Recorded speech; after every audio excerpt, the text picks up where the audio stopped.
Just discussing this grow room over here. The first thing why we chose this area right here is the fact that our sunrise is over there. And then it travels all the way across like that. So for these plants here, they get from early in the morning all the way right through the day, they're still getting sunlight, and only in the late afternoons the sun falls behind all of those obstructions on that side. Okay. So that's very important. You want your clones still to get as much sunlight as possible, be, you know, the whole day in the sun. You don't want them to be obstructed and stuff like that, because then you're going to start stretching and they're going to start doing all sorts of funny stuff that you don't want. Like shade and all that? Shade, or planting them next to big trees will also make them stretch and stuff like that. You know? Indirect sunlight? Because I know a lot of people like put their plants on the side of the house, then it gets sun, but not direct sunlight. Exactly, that'll still make it stretch. Because what it's going to try and do is it's going to try and go past the house and then create a bush. It wants to reach for the light, basically. 100%. 100%. So if you guys want to step inside here. Okay.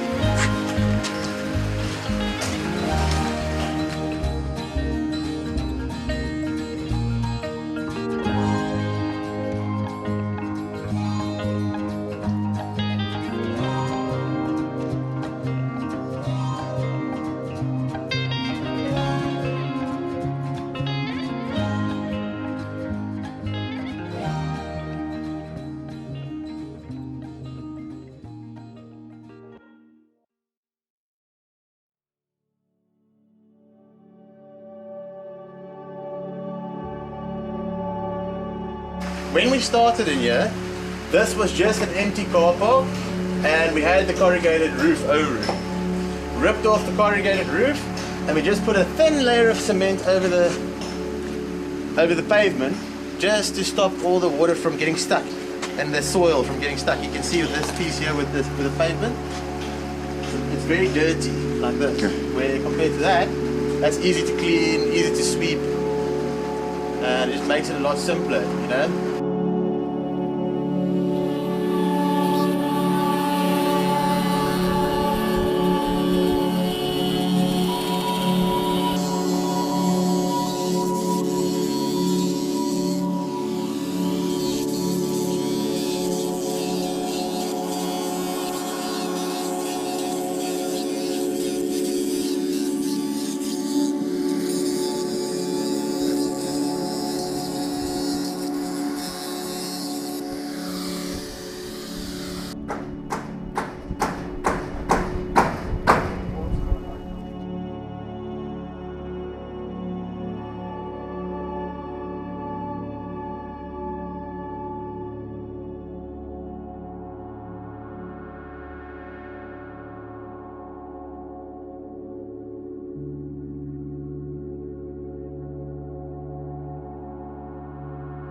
We had to cover it with a 30% shade net. 30 to 50, 50 will still work, but the less you can do, the better. Is that because more sunlight comes through, or why is that? So the 30% means that it's going to block out 30% of the sunlight. Okay. And if it's 50%, it's going to block out 50% of your sunlight. You see it, 80% and on and on and on. So you want 30 to 50? 30 is like the prime. You want to, you have to cover them up, yeah, where we live, because we have a lot of bugs and small little mites and stuff that we don't want them to get close to the plant. Covering them up, that takes care of like 80% of infestations and pests and that kind of thing. Really? So this protects him from the outside? Yes, 100%. A little bit. We get a little bit of wind protection as well, but wind is not a bad thing for the plants. The plants like wind, so we're not too worried about the wind. Are plants more susceptible to insects when they're younger or not? Not necessarily. Not necessarily, okay. No. You know, as soon as they start struggling, that's when the bugs attack them. Okay. So as soon as there's a problem with their nutrients or their water or their soil or something like that, then the bugs immediately start attacking that one. Very interesting. It's weird. It's like a funny thing, but a healthy plant has got all the stuff that it needs to actually fend off those bugs and stuff. Oh, that makes sense. It's got the antibodies. And what you can also see inside here is these corrugated sheets of iron like this. Now this is all scrap, thrown away stuff that we had collected from all over the place. This is little cut off woods, and basically that's just to maximize our floor space.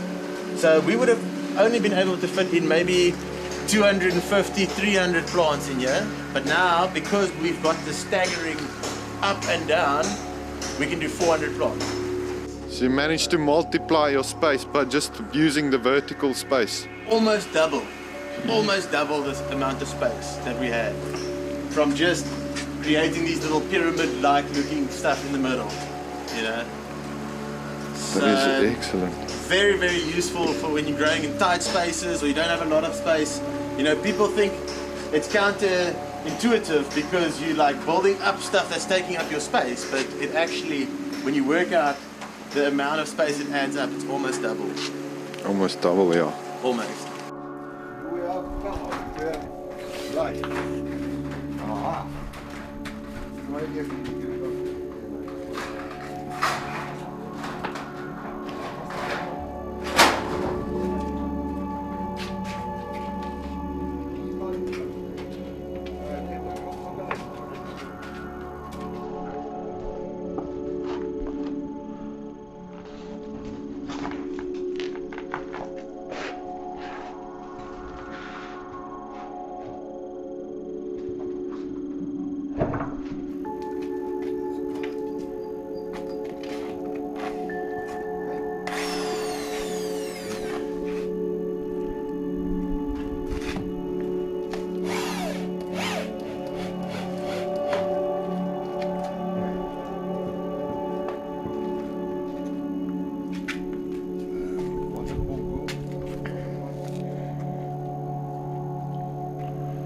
See this one? I use the tilt of this level until it touches one side of the ball to make sure the water runs back this way. Right. See? Clearly. Is it on? Yeah. Okay, screw from fast.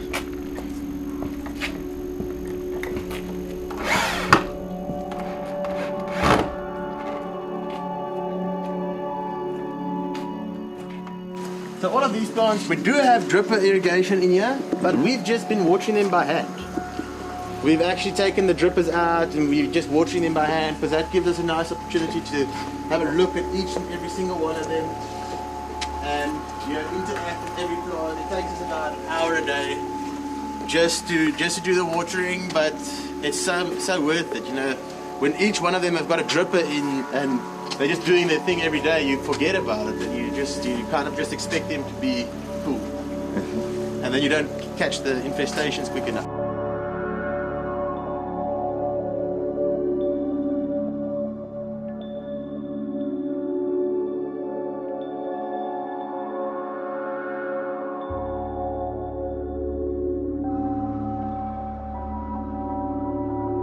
Now these plants in here, we're not trying to go for super healthy plants in here right now. We want them to be dormant. We want them just to stay in one position until spring. Yeah, I've noticed the plants are looking very bad at the moment. I'll put a screen or a video in for them to show them what it usually looks like.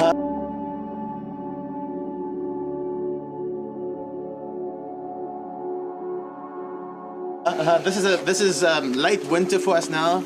We want these plants are just in here to protect our genetics. Okay. Once spring starts and everything starts growing crazy again, then we'll take clones, start a new batch of clones from the genetics, and then these mother plants will get flowered out, and we start off with nice fast growing clones. Okay, so during winter they're not having the greatest time, they want to flower right now, but we're not allowing them to flower. Okay. Okay, so that brings me to another awesome factor about this grow room is these lights. Yeah. So in the morning we give them a couple of hours extra, and in the evenings we give them a couple of hours extra. And these are just normal LED 10-watt floodlights. You can get them anywhere for cheap. So we upping their days to 18 hours, making sure that they have 18 hours of photo period every day. And that keeps them in veg. They won't flower as long as that's happening. They're trying to go to flowering because they're realizing that the sun is now an orange and you don't have that blue spectrum. So they want to go into flowering, but we're just not allowing it with the supplemental lights. The beauty of the system is we've got 10 of them in here. And we've got 15 of these lights in here, and they're 10 watts each. So the whole grow room that grows 400 plants is running off of 150 watts. What the fuck? Which is amazing. Minimal. Amazing. It's just to keep them in that cycle. Yeah. Because when they stay in that cycle, they... So shall we go around to that Yes, side? Let's see if there's some more stuff. Definitely. I see this water tank here. Is this part of the setup? So this is just what we use to make our mixes before we feed them. Well, we can run the pump and have it go through the drippers, but we just use that pump just to aerate the water and circulate it through here. We'll do that for about half an hour before we feed to have the water at maximum oxygen when we give it to the plant. So, this helps a lot, and you can make a big mix. Instead of making a tiny little thing and giving it to the plant, make another one, you can do one big mix and you can give every plant a little bit. 500 liters. This is 500 liters, yeah. This is Okay. enough for like 2 feeding. Dis die materials needed to get this. Het ons enige van die goed recycle of is daar 'n way? So recycle, the main things that we've recycled in here are those offcuts and then the sheets. But when it comes to your actual shell, you want to spend a bit of money, make sure that it's really proper, nice, and that it lasts a couple of years. Like for instance, it wouldn't make sense to reuse these things because after 3 or 4 years they're going to be full of holes everywhere and they're going to be broken, and so Okay. then they don't stop the bugs anymore. So you'd want to get that new. There's a couple of things. The shell on the outside, generally, I always say to people, the shell has to be new stuff. What does that include? The frame and the Shadenet? Frame and your actual hothouse on the outside. Okay. But on the inside, you can use recycled stuff, your soil, your pots, the stuff that holds your plants up. Mhm. What can you call them? Like Not the trellis or... your trellises, yeah. Okay, maximum storage full. Yeah, so So we... on this side, what we've created is just a bit of a workspace. So that side we use when we're transplanting and stuff like that. We use that end. Let's start on this side. Okay. So this is our transplanting station. We'll grab a pot like this, fill it up with soil. We'll make a big pile of soil here, so it's nice and easy. You can even scoop with the pot, and then you take your pot in here. Comes around to this side. This is where we'll stand and we'll prune it a little bit, make sure that it's the right shape that we want. Give it some love. Nice and clean, and then it goes on, Over here, we've got another cloning station. This is also a veg room, so it also is perfect for clones during summer. During the winter, it's a bit too cold. Yeah.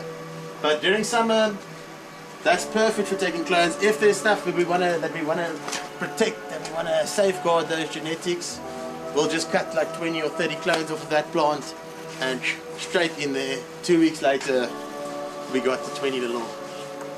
Is there an ideal temperature and humidity you want for this environment? Yeah. Well, they can survive in colder temperatures and in hotter temperatures, but your perfect temperature is like your tropical zone. Okay. From 22 degrees all the way to 28 degrees. Alright. 30 degrees is like the upper limit. You don't want to go higher than 30 degrees generally. But they can handle it. They can go even up to the 35s, 40s for a day or something like that. But for your maximum growth, 30 degrees and lower all the way to 22 degrees. Alright. So that's your tropical. But you say they're not so full of cock with temperature because it's more a photosensitive plant. It's the sunlight you want. And there's certain strains that do better in cold.